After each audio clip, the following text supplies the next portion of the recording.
All right. Well, now, Tick, so glad to be talking to you today. It's a Tuesday. It's an Arlen Tuesday. Arlen, welcome back after a 1 week hiatus. How you doing today?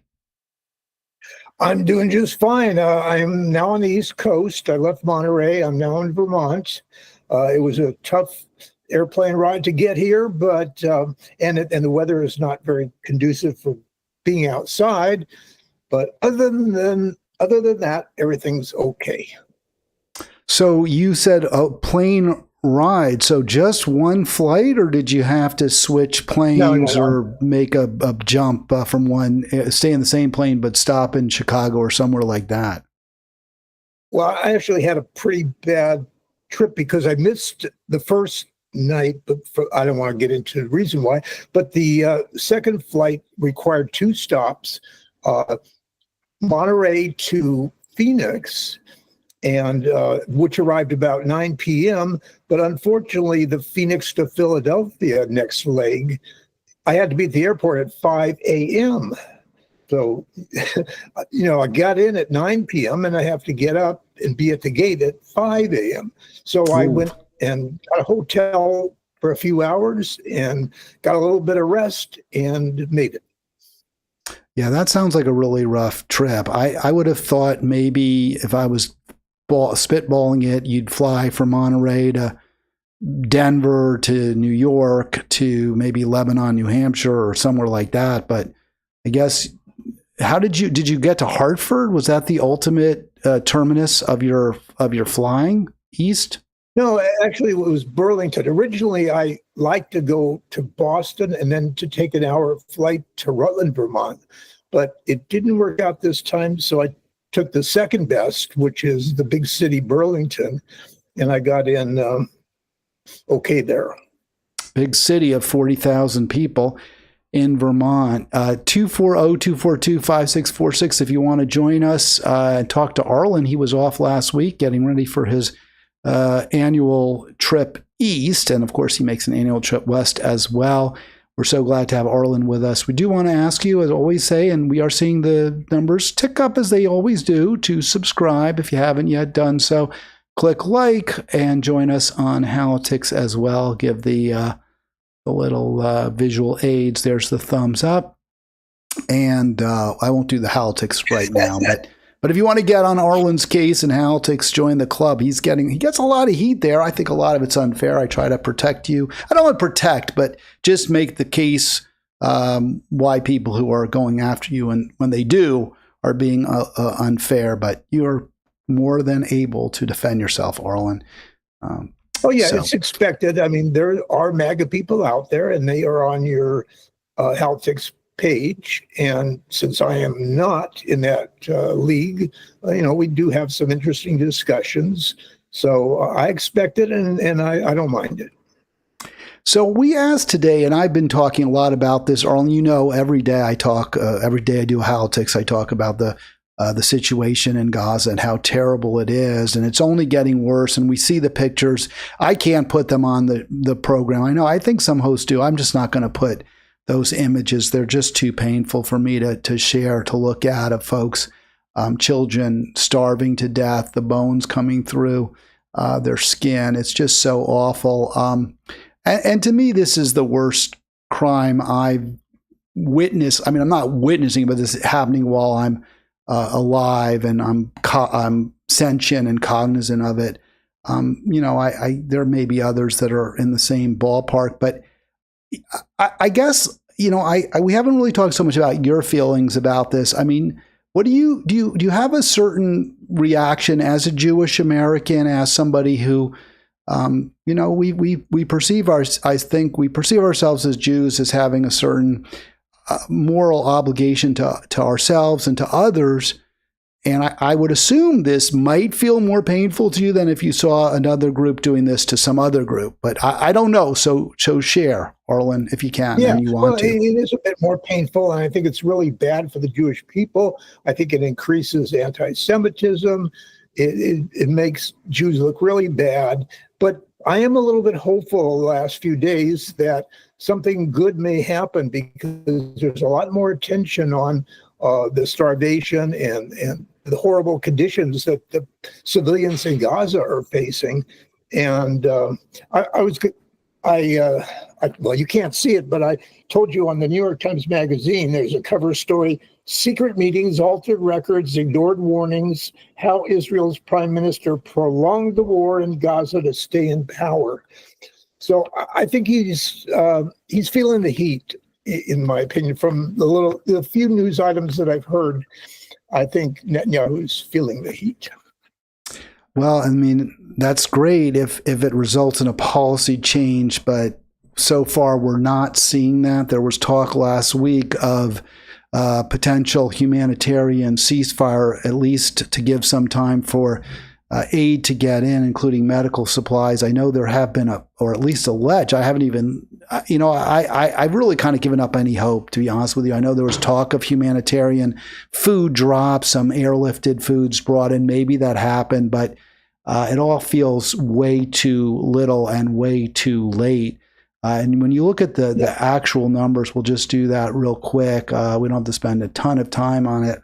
Suffice it to say that Gazans just keep getting killed, and when they try to get food, they get shot randomly at various points, and others are starving to death at just extraordinary levels. I think that we had a report that someone was saying it's worse than what was seen. Some people are saying it's worse than what was seen when the concentration camps and death camps were reached, although that's hard for me to believe. Anything could be worse, but I guess there's an argument it's in the same moral ballpark. So here we go, 60,000 plus Palestinians killed. Now, as of today, that's the official number, 113 more dead. So that's on the high end of the average. Arlen, so I mean, to the extent, again, Netanyahu's feeling any pressure, it doesn't appear yet to be having any effect on Israeli policy. Well, I thought I heard one or two little, news stories that indicated, that Israel was letting in a little more, food and supplies in. I hope that's true. But yeah, it's inexcusable what's going on there, what Netanyahu and his right-wing government is doing, and the fact that our country, United States, is supplying them with a lot of these weapons and money in order to continue this war doesn't feel good either. I think we have an obligation to, when things become this inhumane, I think we have an obligation to step in and, we're a powerful country and we have a lot of influence in Israel, and I think we should do more. Well, both President Obama and President Trump recently made statements, and both did acknowledge that there's obvious suffering going on. I think Trump even said those children look hungry, or he may have even used the word starving. Obama used somewhat oblique language. But what troubled me about both statements, and of course Obama's, he's not president, he doesn't have power. But what troubled me both with respect to what Obama said and then Trump even more so, is there wasn't a call to action, right? Obama didn't say, no, this is a time when you have to act, you have to do something. President Trump must, force Israel to let aid in. He has the power to do that. And Trump didn't say, I'm going to make sure aid gets in. So to me, that was, again, it doesn't mean anything to me. To me, the only, I asked the question going in, what would a moral reckoning look like for Jews, for the United States, for Israel? I think since there's, Gaza hasn't yet been completely eradicated, the first thing we have to do is actually stop this. And I don't know that you and I don't have that power. Tragically, we don't. But again, I think history will judge those who do as morally bankrupt, as monstrous. I was looking at a column in Sunday's New York Times opinion section, and Ross Thought, I'm not sure how to pronounce his name, but he's a very conservative writer, and I think he's moving away from being in support of Israel and thinking that they're just going too far. There's just too many civilian deaths, too much horror going on, and it's time for the Israelis to back off.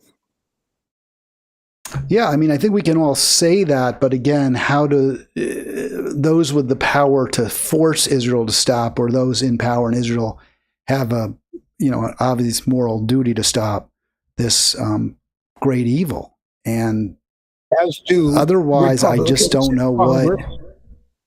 what else to say at this point. It's just it's heartbreaking for me. I mean, and in terms of a moral reckoning, I mean, I don't know. You're not, as far as I know, you're not at all a spiritual or religious person. I think I remember when we were in Monterey, we both were looking a little bit into Unitarianism, which I don't think spoke to either of us, certainly didn't to me. Although there's some nice, aspects to it. But, does this, in your view, does this call into question, or does this refute the entire Israel is Jewish religion? Is that refuted as an institution, or as a great religion, in your opinion? Well, there are a lot of people who believe in peace, who are in Israel, who are Jewish in the United States and in Israel, that support peace. But unfortunately, about half of the government in Israel is right-wing, a lot of Orthodox Jews.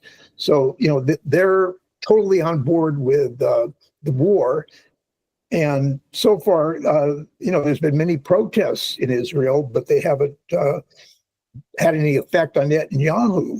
And that's the sad part. And then also the Jews in this country, again, probably about, part of them are totally in support of Israel and whatever they do. And I think there's many like me who are totally against what they're doing in Gaza. So, it's split. Yeah, I put on the screen, and again, what is what is our moral obligation at this time as Jews or as human beings? So I put up, because, again, the question is, does this refute the idea of a Jewish religion having some kind of morality or some kind of authority as a positive influence? And I put on the screen, here's Jewish Voice for Peace. And they're saying, no, you have to do what you can, including contribute to help feed Palestinians, Middle East Children's Alliance. My concern is that it isn't the money that is the problem right now. It's just getting the resources into Gaza, because Israel's military is simply refusing to allow them in, or allowing just a trickle. That is what Cindy McCain has said on several occasions. She's the head of the UN's World Food Program. That's John McCain's widow, and she has made it clear that there's food, there are supplies available. They just aren't in Gaza because Israel will not allow them into Gaza. That's true. There's no doubt about that. The supplies are there. Every time Israel says they're helping unload more supplies, there's more bombings and more innocent people get killed. So, it's just an ongoing thing. I think because Netanyahu wants to actually, win the war and, move the people Palestinians out of Gaza. And, he's feeling really probably very overconfident because he did so well in bombing Iran and, some of his other military adventures. And he's hoping maybe that'll be popular with his people if another election. But you can't ignore the fact that he is under indictment and faces a lot of danger if he is no longer the leader of the country. Yeah, I don't even know that the bombing of Iran worked out that well for Israel. They were hit on it by a number of drone launches by Iran, and only the hard push by Trump may have saved, for an end, for a ceasefire, may have saved Israel's bacon at that point. It makes you wish Trump hadn't pushed for peace, because Israel was largely out of those interceptor missiles, the Iron Dome. They had pretty much used them all up, and more Iranian missiles were hitting Israel. And perhaps we would be in a better place right now if Israel had been suffering, and the civilians there had faced a lot more death from the skies than they did as they're raining on the Palestinian people. But Netanyahu's not popular. But this terrible thing, Arlen, is that the Israeli populace doesn't seem to have any real, with a few exceptions, any real empathy or concern or sympathy for the people that its military is wiping off the planet. It kind of reminds me of 9/11 in the way our country reacted. We didn't care about the other side. We're just going to go in there and kill everybody. And I think the Israelis feel that way about the October 7th invasion, which was pretty horrible. But they've overreacted in, coming back to Gaza and making so much destruction and killing, that's way out of proportion to what happened to them. So, it's a lot of it is the way the people feel. They feel that they need to be, the only protection, the government's only protection for Jewish people. And, so they go all out to make sure that continues, but they've gone too far. Well, what do you think of that argument in the first place? I mean, to me, too far is when you kill one civilian. I don't, to me, the right response to October 7, not 9/11, well, to 9/11, October 7 too, or to 9/11 too, but that's for a different day. But I've said this before. To me, the proper response to October 7 by Israel, the proper response would have been an immediate apology for all the crimes it's been committing against Palestinians, and a promise and an immediate action following up on that promise to take its foot off the throat of Gaza and Palestine. Instead, they pushed down ever harder. So to me, I don't know what's too far. Too far was the first civilian they killed. Well, I think you're being unrealistic. I mean, just like when we were hit on 9/11, there was nobody talking about peace and apologizing to Arab countries and so on, that we're going to go in and do what we needed to do. Of course, we made a terrible mistake and went into the wrong country, Iraq.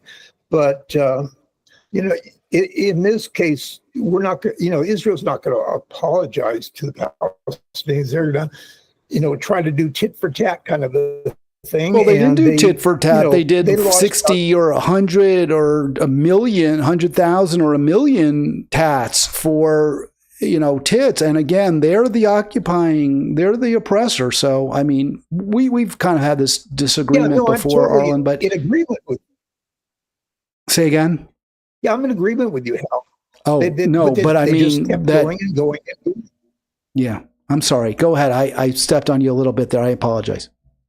No, I'm just saying that, they're doing what they think they need to do, and they fought back, but then they only lost like 1,200 people on October 7th, I believe.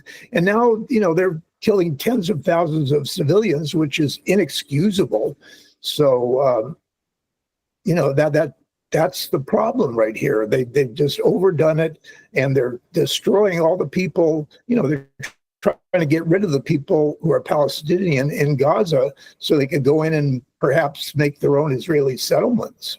Or as Donald Trump likes to think, they'll have great mansions and hotels and vacation paradises there. But of course, that's not going to happen. What did he say? It's a resort paradise or something? He used some strange and, clearly similar to that. Yeah. Bizarre, wholly insensitive, inappropriate response to the humanitarian tragedy there. In a first, leading Israeli rights groups accuse Israel of Gaza genocide. And so we have two groups now in Israel who are doing what I accused Israelis of not doing, that is condemning their own country, condemning their actions. And I guess this is a positive. It is being covered by the New York Times, certainly being covered by the Israeli media. I noticed that Haaretz, Times of Israel are all covering this. I don't know what to do with it. I mean, does this in any way, in your opinion, Arlen, not vindicate Israel, but rehabilitate at least the idea of Judaism to the extent maybe the idea has been tarnished or repudiated was a word I used earlier, refuted. No, well, no, not at all. But there's no question that the Jewish people have a long history of being, helpful to other countries and human rights and all those kind of things. But, and like I say, I think I hear some promising news coming out of there that Israel is relenting a little bit on the severity of their actions. So we'll have to just wait and see. But, Netanyahu and the Israeli government are definitely wrong and, need to change things. I really hope you're right about that, Arlen. I mean, I'm sure you're right that when you say you've heard news, I know you've heard the news. You're not saying, I'm not doubting that. What I'm saying is I hope that the news accurately reflects reality, which is that there is going to be some let up in the killing. That's all we can really hope for, I guess, at this point. You and me both. So those are the two groups, just to finish this off, two groups in Israel that have called what Israel is now doing a genocide are B'Tselem, a rights monitor that documents the effects of Israeli policies on Palestinians, and then Physicians for Human Rights Israel. And of course, that's an international organization. And I believe the Physicians for Human Rights in the United States, among others, have called this a genocide. I'm pleased to see that about B'Tselem. I think they have in the past been far less outspoken against Israel than I would have preferred. And I just would note that the New York Times, as usual, understates and seems to do everything possible to kind of minimize what Israel's doing here, saying that some organizations, and they identify one, reach the same conclusion. And I have many organizations listed. I've gone through the UN, at least one committee there, the Doctors Against Genocide, Center for Constitutional Rights, Médecins Sans Frontières, which is Doctors Without Borders. That's a French group, but the English translation, International Court of Justice lawsuit, which was joined by 14 countries, and those include South Africa, Belgium, Bolivia, Chile, Colombia, Cuba, Egypt, Ireland, Spain, Mexico, among others. So those are, countries that obviously are viable, legitimate, not just, some fly-by-night country, as Trump might refer to it, or using more salty language. I guess I just feel like the Times, as usual, is kind of minimizing, trying to use whatever language it can to minimize what Israel's doing.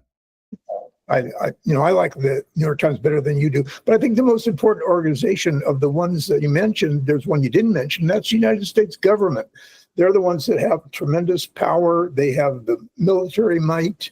And the fact that we're just watching this happen without, saying anything or doing anything, either Congress or President Trump, it's just awful. I mean, as an American, I feel like we are really falling down on our duty to the human rights excesses in Gaza. Yeah, no question.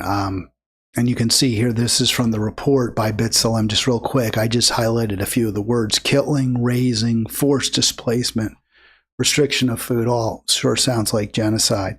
Arlen, I've asked you this before a little bit, but I'll ask it again. And you mentioned Congress as well as the president. And, I have to admit, I'm slightly disappointed in Trump. I thought for a moment there he might have shown some concern for the people of Palestine when he first took office. Obviously, he lacks that empathy gene. But pretty much we agree Trump is morally bankrupt. But are you disappointed in the Democrats, who also have, I would assume you agree, have failed to speak out, to express the kind of moral outrage that I think is appropriate in this case?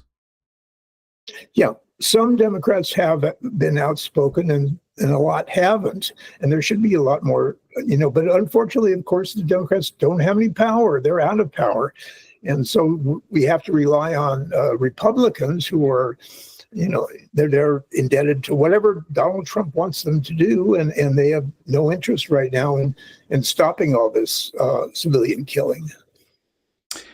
From that B'Tselem report, real quick, altogether, the Israeli campaign is a coordinated action to intentionally destroy Palestinian society. I don't think there's really any doubt. It just seems absolutely clear from every independent, every objective voice we've we've been able to hear that comes back from that region, this is exactly what's happening. And, to the extent that there's a question if Israel's goal really is to wipe Palestine off the face of the map, you can also look at what they're doing in the West Bank, where they've killed many people as well. The Israeli settlers are allowed to, with impunity, steal land and kill Palestinians, many of whose families have been in that land for many generations. Some are more recent arrivals since the 1947-48 Nakba. So that would all seem to strongly support the conclusion as well. Yeah, the West Bank is a really terrible place. The way that Israelis are being, going after the people and attacking them and trying to drive them out of the West Bank. And there's just no excuse for Israel to do that, or for the United States to not say anything about it. But unfortunately, it's happening. So, Arlen, I asked the question about whether this genocide is somehow a refutation of Judaism, and maybe that's a little too strong, but I think it does at least cause us to have to reckon with that as cultural, if not religious Jews. I want to sort of take that same lens and focus it on the U.S. government. And here's a story. This is actually about the United Kingdom. UK will recognize Palestinian statehood in September, barring a ceasefire. So Starmer trying to say to Israel, hey, stop killing Palestine or we're going to recognize them as a country. Personally, I really don't know what that does. I know France has already said they will recognize Palestine as an independent nation, but Macron continues to supply Israel with weaponry. But those two states, and you mentioned the United States failing completely to take Israel on, those two Western nations are two of our closest allies, are at least taking fitful steps. I think, again, way too little, way too late. But does the fact that they're doing something, they're acting, they're willing to criticize Israel to a degree, does that refute the idea of the United States, this, as my son has called it, this project, this Republican Democratic project? Do we have any kind of moral authority or standing left? And if not, what is the right response to the United States? Well, once we elected Trump, we knew we would be in trouble when it comes to, Western Europe. And he has been very critical and not very helpful toward, NATO and Western Europe. So that's to be expected, that he's not going to agree with France and United Kingdom. But anytime those countries are working or pushing that direction for peace, for trying to help stop the fighting, I think it's a good thing. But and as far as the United States goes, we definitely have the major responsibility for what's happening, because we've given Israel all the weapons they want and all the money they want, and we're really encouraging them to do what they're doing, and that should be the case. Yeah, agreed. And maybe we can't go beyond that, and I don't know that I can, but what is kind of like, as an intellectual exercise, what should we as a nation, how should we respond to this abject failure of our government to take action against a great moral crime? In fact, not only a failure to stop the crime, but actually actively aiding and abetting in that crime. What should our response as a nation to this, to our own crime be, or as a people, as voters? And I suspect part of your response will be to turn it against Trump and the Republicans, but I'm going to urge you not to do that by recognizing that this is a bipartisan genocide. Both Republicans and Democrats are responsible for it. Yeah, you're absolutely right. There needs to be something done. The Americans have to speak up. As you mentioned, they're in power, so Democrats don't have a lot of clout. But I think, if we could maybe have some demonstrations, protests, some kind of indication that the Democratic Party and a lot of Jewish people are against what's happening and what Netanyahu and Israel are doing. But yeah, something needs to be done, because we just can't sit back and continue to help Israel, continue this horrible civilian killing, and there's just no reason for it. All right, so I'm going to ask you a question. I know you were talking, this is, I think, related. It's because they talk about the failure of our government, the failure of the Jewish religion, Jewish leaders. And I know I mentioned the New York Times. I'm always going after them. You said you're a bigger fan of them than I am. And I'm not doing this to bash them. I'm really not, Arlen. I'm really trying to be, one of the things I want to just say, this is, by the way, what you're seeing on the screen here. I'm going to just go down recent New York Times opinion pieces so you can see opinion. And again, this isn't to bash them. It's more to ask a question about why you think they're taking the opinions, or they present the opinions that they do and don't present the opinions that they don't. But we'll get to that. And not just the New York Times, but also Washington Post. We'll talk about them too in a moment. But that's not really what, but I want to just make this point. I am really looking, in terms of reckoning and taking stock, when I look at this incredible inhumanity that we're, partly significantly responsible for, I really am trying to be a better person myself. And I have been unfair in the past, and I've taken issue with people when I shouldn't have. And I'm really, really trying to be a better listener, and saying, hey, I can't control a lot, but at least I can control the way I deal with other people and respond to them. So that's just something I just wanted to share. But with regard to the New York Times, so I'm looking at these opinions. I was really curious about this. I want to see if they've had any opinion pieces of late about Israel, because it's all in the news. You see the skeletal bodies. Trump even couldn't ignore it, couldn't avoid speaking out against what he's seeing. And this is today, right? So opinions. So these are the latest opinions in reverse chron order. So the most recent is at the top. So they start with this Juan Crow kind of going after Trump. It's kind of an identity politics. He's going after Latinos. Then you have another attack on Trump, one place where he's winning in Wyoming. Something about Putin here. The term African American is a bad term. I'm not saying I disagree with this. I'm just saying this is what they've deemed the important essays and opinions. Trump, again, Lena Khan on Zoran Mondani. I like that story. I think it's a good story. I'm just pointing out right of return. So there's something about Palestinians. It's about the right of return, but it goes back to 48. It's not about what's happening right now. Something about thinking. I mean, you just keep going down, and you don't see anything. You just don't about Gaza. And I just don't really understand that. I mean, I understand it's that they're not talking about it, but they're not. And I then looked at the Washington Post. I know I'll wrap this up and get to your question.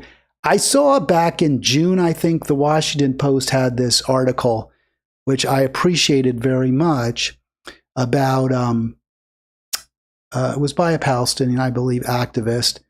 And he asserts that it is a genocide. This is the conversation that was in the Washington Post. And what are your thoughts on this? Now, the Washington Post is very, very little as well, just like the New York Times. This was well over a month ago. The New York Times had a similar piece. But I thought this was instructive. So he asked the readers, the author there, what are your thoughts on my assertion that Israel's actions in Gaza constitute genocide? And then he says, if you don't like the word, why don't you? And I'll just, real quick, Arlen, I'm going to give you a lot of time. So this is Shadi Hamid is the writer of this piece. Back in May, I said June, it was actually May. A genocide is happening in Gaza, we should say so. And then he does ask the Post's readers, do they agree with him? Do they think, yes, this is a genocide? Should we be talking about it? And there's an AI answer. Let's see if I can get it. So the AI response, and there are over 3,000, well over 3,000 people, the comments overwhelmingly assert that Israel's actions in Gaza constitute genocide. So this is a slightly more conservative paper even.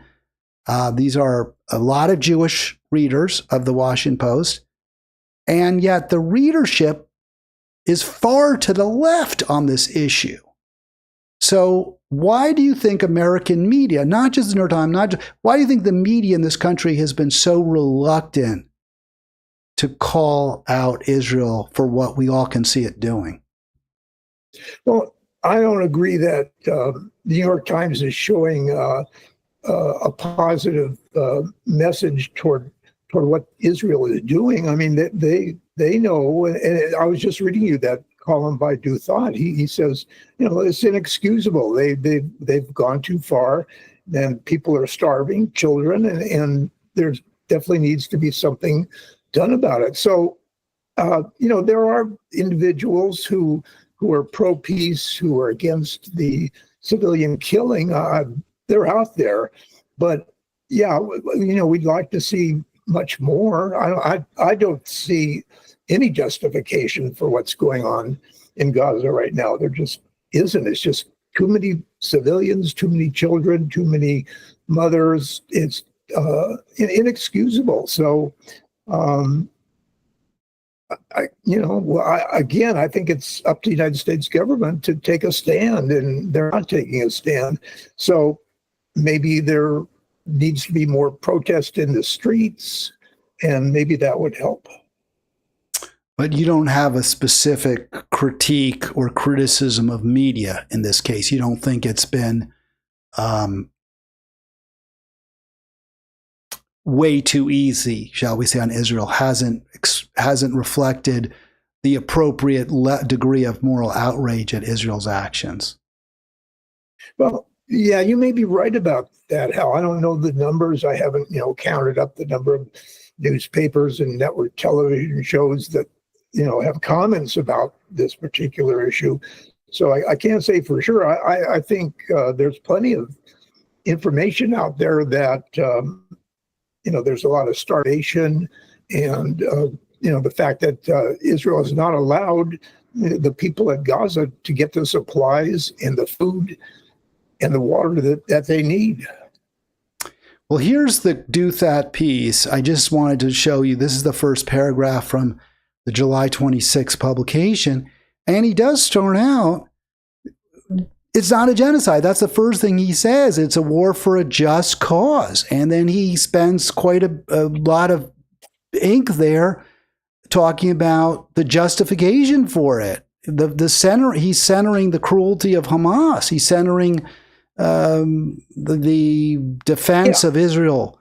So I'm glad he's critical of Israel. He is. I don't want to say this is useless, but again, I don't feel like it's enough. I don't feel like it really helps. And I would just note, he does call what Israel's doing a righteous cause. And I just cannot, for the life of me, see that.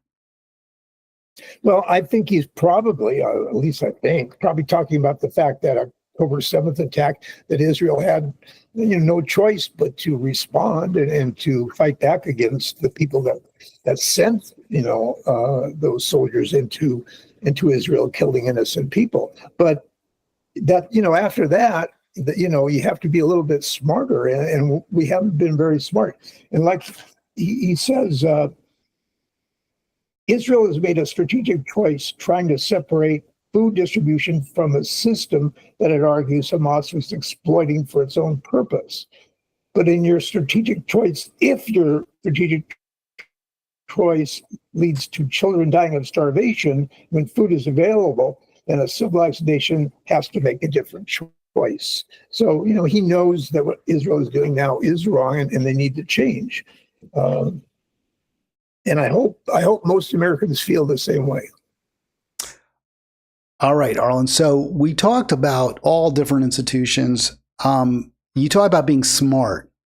Do you think the Democrats have been smart in terms of responding to this crisis and in responding to Trump more generally?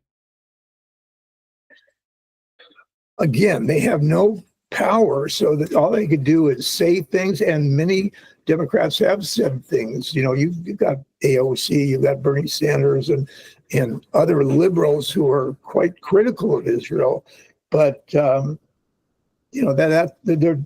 just don't have the ability to jump in there and say, well, we'll do this and we'll vote on that if the Republicans don't want to cooperate. And right now, the Republicans do not want to cooperate. They're going to do whatever Donald Trump wants them to do or say.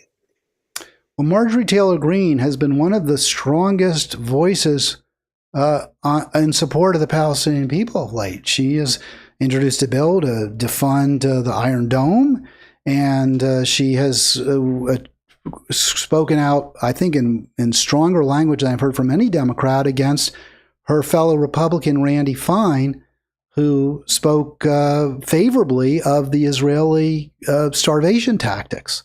So it does seem like at least one Republican has been pretty good on this issue. And I guess I personally would like to see the Democrats join forces with her.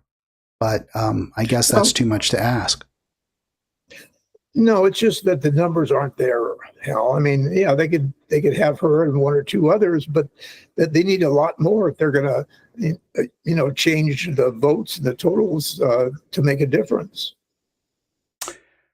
All right, let's move on. Arlen, you did, unless you have something else you want to add, we can. I have a clip I could play of from Breaking Points where they go after another Democrat. I got plenty of stuff where I can go after the Democrats, but I don't really want to do that at this point. I want to give you a story, at least one, if not more than one. But we can get to the homeless situation in Los Angeles, which you had recommended, or maybe another story if you prefer. But is there anything else you want to add with regard to the situation in Gaza at this point? I think we've said it all, Hal. It needs to be changed. Our position there needs to be changed. Israel's position needs to be changed. And we're just trying to figure out the best way to do it. And so far, it hasn't been done well.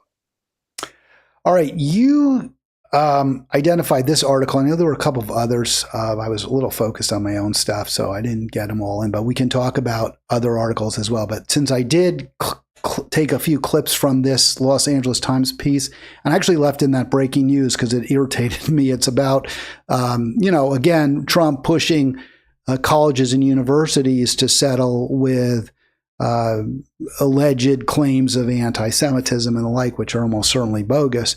Here, UCLA, Los Angeles Times, UCLA pay $6.45 million to settle suit by Jewish students over pro-Palestinian protests. I don't understand why a Jewish student has any basis or standing to complain about a pro-Palestine protest, but apparently in Trump world they do.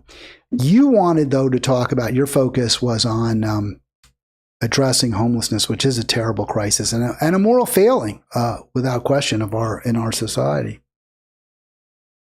And you're talking about how a lot of institutions in our country are capitulating to Trump. Giving him money, settling with him, settling all, and nobody's really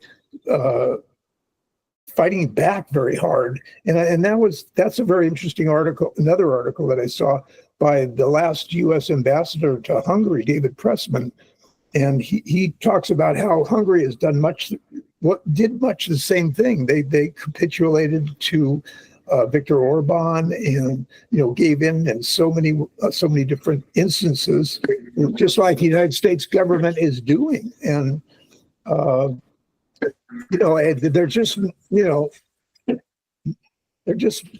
no excuse for the way that our institutions have just given in, and whatever Trump wants, he gets. He's got a tremendous amount of power, of course. Well, let me ask you. There's a little bit of a kind of a contradiction, I think, between two things. You've said in the past, and you said on the show, that, for example, the Democrats really have no power; they can't stop Trump. That's something that Hakeem Jeffries has said. But now you're also criticizing, I don't know if you're criticizing Democrats, but institutions for capitulating. But if they have no power, then what else are they supposed to do? Well, I'm sure they would say the same thing. But what this former ambassador of Hungary is saying, we have to do something. We have to, step up and take the extra step to show that we're against what's happening. And to say that it's difficult is obvious. It is difficult both in Hungary and in this country. We don't, Trump has made he's put his people everywhere in the courts and, in all the, in the Justice Department, the FBI, and so on. So there's, he's pretty much insulated from being, from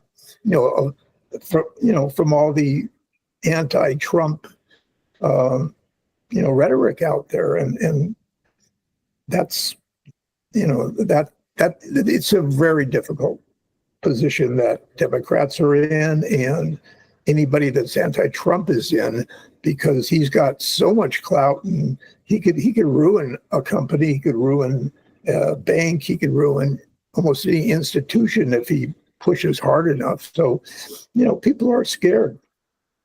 Well, Arlen, you made you've been out there though. Like, let me give you an example. You went to the No Kings rally. And I think you were at some other protests against Trump, and also, AOC and Bernie did their Fight Oligarchy tour, and they were joined by some other representatives. I mean, is that? And I don't know the answer, but based on that article you were talking about by the Hungarian, is this what he's talking about in terms of resisting, or is there something else, something more? I don't know, more disruptive that we need to do? Well, I think he's talking about, banks, law firms, all the institutions that are pretty much, the media, they've pretty much given in to Trump, feeling that there's nothing they can do to fight back. And so they're trying to make things as easy as possible for them, and maybe come back on another day to do more. But, Trump's been very smart. He's got his people everywhere, and there's, nobody that's going to stand up to any anti-Trump statements or anti-Trump actions. And, that's the problem at this point. And, protests are good, protests are helpful, but they're not going to change anything. Do you see a political solution? And let me give you what I'm talking about. Next year are the midterms. Do you think it's possible that Democrats could take back the House of Representatives at a minimum, if not the Senate as well? And when I say possible, I mean, do you think it's just going to be rigged to the extent that it doesn't matter how the people vote, even if there was 80-20 Democrats, in terms of Democrats won 80% of the districts, but even still, the results would still come back favoring the Republicans? Do you think it's possible? Or is it not possible? Or is it very improbable because the Republicans have rigged it? Or is there going to be reasonably fair? I mean, no, elections are never perfect, but are they going to be reasonably fair, such as the one we saw in 2020 when Trump was defeated, the elections we certainly saw in 2008, 2012, when Biden prevailed, not Biden, Trump, Obama prevailed. Do you see the electorate being able to return power from Trump to another party? I think it is very possible. A lot of people are very angry about what he's doing in so many different places in this country, and his overreaction to so much, and the way he's putting down immigrants everywhere. And his popularity is still below, his approval rating is still bad. He's not really very popular among the overall American people. Yeah, his base is still with him, but they're only maybe 43%, but they're not the majority. But as far as what's going to happen in 2026, I can't predict that, because I don't know how far Trump would be willing to go. I could just see him thinking, oh, I can lose some power, and therefore maybe I have to, postpone the election, or, call martial law, or, some way or another, make sure there is no election that would hurt him.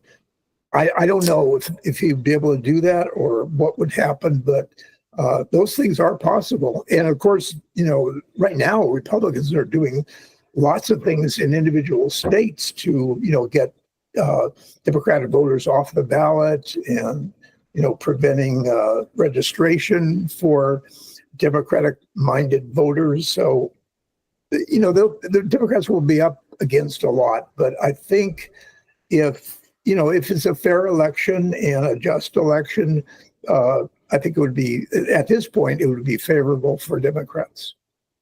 Well, the generic congressional poll shows Democrats with a 3-point advantage. So I think it was something like 45% of Americans said they would vote for a generic Democrat over a generic Republican. 42% said the opposite. But in terms of popularity, I'm not going to play the clip, but you can see this screenshot here with Harry Enton, and this is from earlier, or this is from last week. I don't know that there's any change.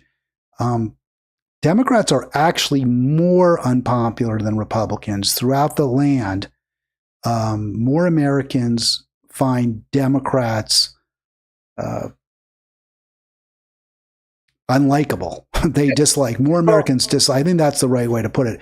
More Americans dislike Democrats than dislike Republicans. I think most of us dislike both, or certainly a plurality of us dislike both. So is that fair? I mean, is it fair for Americans to dislike Democrats at this point? And if it isn't fair, if it is, why do we? And if it isn't fair, why do we? Okay, I think that those kind of generic voting is not a real good way to predict who's going to win. But I think that the Democrats, they lost the election. Trump has been saying that Biden's the worst ever president, and the Democratic Party is the worst possible party, and he just constantly is criticizing Democrats, and he's got a big, powerful media machine behind him to make people feel that way. But I think if we just forget the generic and just talk about individual candidates, I think the Democrats would be much better off talking about a particular candidate rather than just the party. Well, I agree with you. I certainly do. I'm just giving you the numbers that we have. I mean, and even what I found surprising is that despite the fact that, and Republicans are very unpopular. People do not like the Republican Party. People don't like Donald Trump. Donald Trump has low approval ratings for a president. He is not beloved. He has a very solid base, but it's not that deep. It's not that big. It's deep, but it's not very big. And again, when you look at the generic ballot, despite the fact that Democrats are less popular, they do win the generic ballot, which I think is a problem for them because their candidates seem to me, again, not to be, they're not speaking with the kind of moral clarity that I think American people want. And they're not speaking with the moral clarity when it comes to Gaza. They're not speaking with moral clarity when it comes to healthcare. And just to get back to homelessness, I don't think they're speaking with moral clarity when it comes to homelessness. And I think that's the problem more than any other.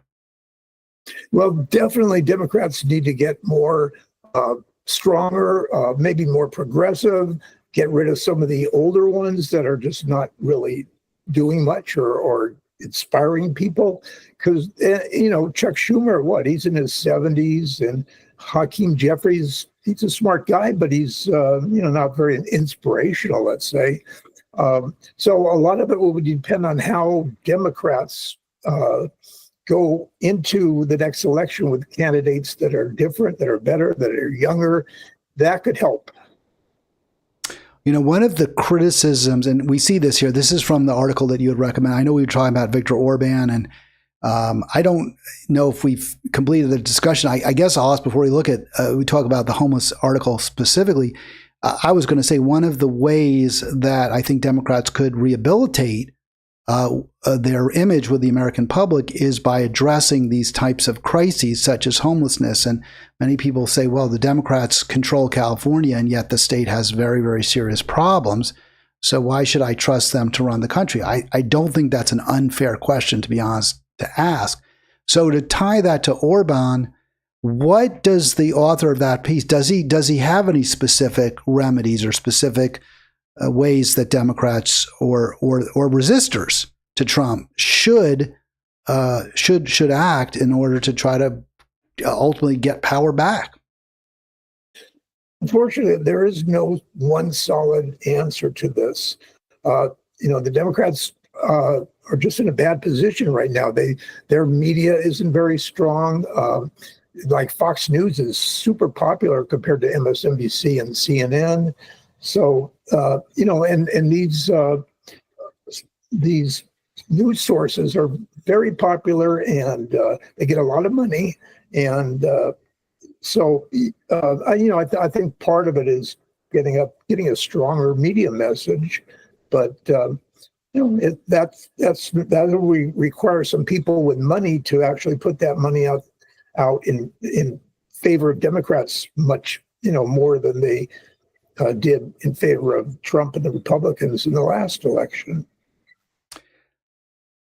In terms of this specific problem, the homelessness issue, do you agree that if Democrats took it on effectively and could tout it as tout success stories, say in California, when it comes to housing the unhoused, that would be a positive when it comes to the getting people to vote for them in the next year? Yeah, I think it would be very helpful. And there's a lot of other issues like medical care, food sources, inflation. There's just so many things that that Democrats actually have. They're more people in line with their views than the Republicans. So the Democrats have to really push these kind of issues: homelessness, healthcare, all of that needs to be pushed, because right now all the Republicans really have is, they're getting rid of people on Medicaid, getting rid of food stamps, and all because they want to give tax breaks to billionaires and big corporations. I think people recognize that. So the Democrats have to take those issues and, push hard and run with them and hope that people will be paying attention. I agree with you. Democrats should be able to beat a party that's just unabashedly pro-billionaire. I hope that they'll figure out how. Or I guess what I really hope is Americans will figure out that the billionaires control both parties and they need to vote green, but we can get into that. We can go there another time. But either way, I would like to see Republicans lose their majorities in the next election. So here we get from this article in the LA Times that, and I think you were intrigued by this idea, or you agreed with it, or you thought it was just commonsensical, that it's better to prevent the problem than to try to solve it after it's already become an epidemic, as we see it is now. Well, if you think about all the homeless encampments, the tents and everything, Democrats in many cases, are to blame for that. And then at least they don't have a way to prevent it. But I think what the guy's trying to say in this article is you have to let the homeless people know how they can get help. And then if there is such help available, it has to be properly funded. And, those are the two things that this article mostly talks about, is getting the people who are homeless involved. And so they have a chance of, getting out of their homelessness. And at the same time, make programs that are helpful available to these people, and give them a push toward those programs and find a way to fund those programs. Then we can make a big difference. But right now, there's no excuse for all the homelessness there is around this country. Well, in Los Angeles specifically, you see the number there. They estimate 75,000. The population of LA is in 3 to 4 million range. So you're looking at 7.5, but you're looking at over 2%. It's really terrible. And, they're concentrated in certain areas, and it's awful for them. And it detracts from the quality of life for Angelenos who aren't homeless as well. So obviously it would behoove politicians to address this problem successfully. I think the problem, again, what we see, and it's not the only problem, but the influence of the billionaire class is so great that politicians just seem powerless, and they are unwilling to challenge that power. And I bring that up because I understand that a proposal that received a lot of support, certainly from the voters in Los Angeles, to convert areas of the Pacific Palisades that had been burned to the ground by the fires, could be areas where they would build middle-class housing, affordable housing, working-class housing, and you could put, a number of units in areas that had previously been zoned single-family, and that has been staunchly opposed, and lawsuits threatened if the city or the county ever tries that. Well, and also, I just heard something that the Trump administration is giving absolutely nothing to Los Angeles for those fires and all the damage that was done. So without the federal help of the federal government and their financing, I don't know how you do it. It costs a lot of money to build houses. No question. I wanted to find that article, but I seem not to. Here it is. So this is from Fox LA. Let me see if I can. I'll just give you the headline. But yeah, basically, this was a Senate bill, that'd be the California Senate. This is reported by Fox 11 in LA. Put on hold because threats by the people who really, I guess, they just they call the shots, Arlen, and we see this over and That's over. True. So I don't. The talk about we've lost our democracy to Trump, I mean, I guess I feel like we didn't have it before Trump. Very little of it. It was a partial democracy. Now we have, it seems like no democracy at all. It's really not the country that I grew up in. How does that, I mean, what do you, I mean, it's so depressing. It's so disheartening. What do we do? Do we do anything? I mean, is it worth talking about doing it on? I mean, I'm going to do this because this is what I do, but is there any value? I think so. To having these programs? Because we were able to do it at one time. When I grew up, my father had a modest warehouse job, and he was able to get a home, give kids college education, buy cars, all on one income. And people, we were considered middle class, and the majority of Americans were middle class. But that has shrunk and shrunk and shrunk. And now I'd say the minority are middle class now.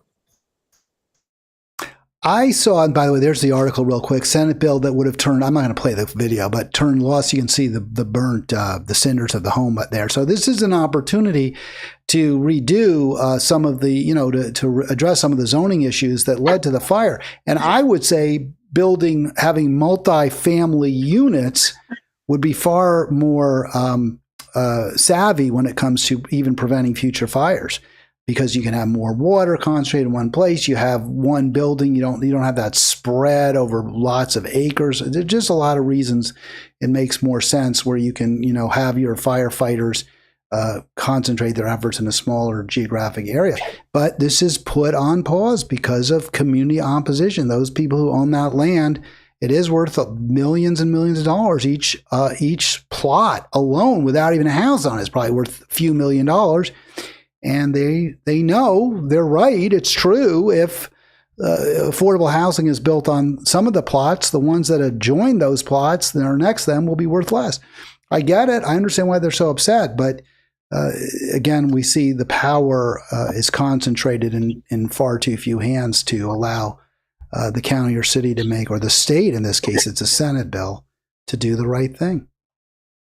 Yeah, well, there again, you're looking for Congress for help, and it's pretty hard to get help from the Congress is controlled by Republicans. I think that's the California State Senate.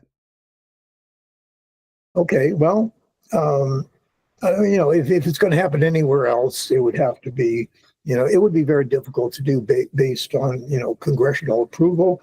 No, Arlen, what I'm saying is, Arlen, I'm saying I think the bill that we're talking about that has been put on hold was in the California State Senate, which is a Democratic lawmaking authority. Yeah. No, I understand that, but I also mentioned that the federal government is not going to put any money in there, and you're going to need a lot of money. And I don't think California has the kind of money to do this, because for one thing, they're in a major deficit right now. They're billions of dollars behind in debt. So the money's not there unless you get help from the federal government, I believe. Well, that's a really good point. You're absolutely right about that. It would be easier for the state to stick to its guns if California state could point to federal funding to help build those homes. So I agree with you there. That's an excellent comment. I agree with that. But there you go. State Senator Ben Allen decided that they're going to put it on hold because of all the opposition. I presume from developers. But yeah, that's true what you said. Of course, if Biden or Harris were president or more progressive Democrat, they would be pushing for federal aid to help build those homes. So that's true. Arlen, before we go, I wanted you to comment on one other thing, because we're talking about what our duties are, what our moral obligations are, what kind of a moral reckoning maybe we need to take. And I saw this comment on Facebook. I'm not going to show it, but it was a Facebook friend of mine who was acknowledging, that they didn't take seriously as they do now how badly Israel was acting, and they weren't as critical early on as some of us have been when it comes to Israel. And then they were sorry, but they also made a point. Well, but what in the end, what good? You pay a price. I think they're talking about politicians. If someone comes out and they're like a Rashida Tlaib, I mean, she's primaried every time, a Cori Bush, you come out to vehemently, to vociferously against Israel, you get primaried, and depending on your district, depending on the issue that AIPAC can leverage against you, you could lose. And so then is it even worth it? And I kind of want your response to that. Well, certainly money plays a part in that. Nobody wants to go against Jewish money in these campaigns, because there is a lot of Jewish money involved in this, and most of them, want support for Israel. But I don't know how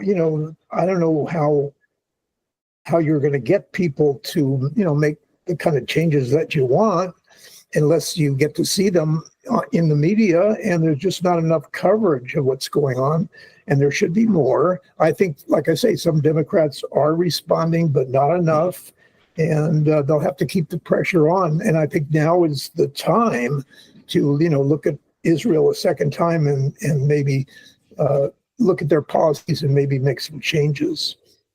Do you think it's a legitimate defense for a politician to say, yes, I know what Israel is doing is wrong. I know that it's wrong, for example, that we don't have universal health coverage in this country. But if I stand against the majority, if I stand against the lobbyist, then I'm putting a huge target on my back. I could very well be voted out. I'll be marginalized, and I'll lose whatever influence I may have now. Is that, in your view, a legitimate defense to do nothing or to do less?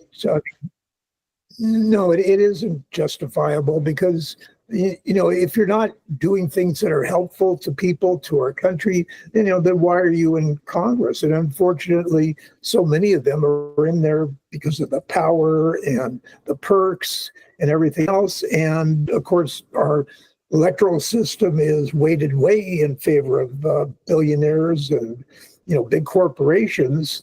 So people don't really have that opportunity to make strong cases on policy, if it's going to run up against their possible defeat in an election. But they need to speak out more. I agree with you there. All right, Arlen, that's all I got. Do you have anything else? Any final word? I think you just had a final word, but you get a final word if you like. No, I'm good now. We got a lot of things going on in this country, a lot of news happening every day. And I'm looking for some good news, but it's really hard to find. Yeah, you and me both see it the same way. Thanks so much, Arlen. Great to see you today, and hope you enjoy your time in the Green Mountain State. It is much hotter than it should be. That is another human activity caused another tragedy or dilemma, whatever you want to call it, ecocide. Arlen, I'll be off next week. I am not doing a show. I'll be away. I'll be in New England as well, but I will be in Maine. So one state will separate us. You'll be in Vermont, then there's New Hampshire, and then Maine. So hopefully I'll see you in 2 weeks. Okay, sounds good to me. All right, enjoy the rest of, enjoy the next 2 weeks. I'll be back in 2 weeks, and so will Arlen. And thank you for being part of Halitics. Thank you, Hal.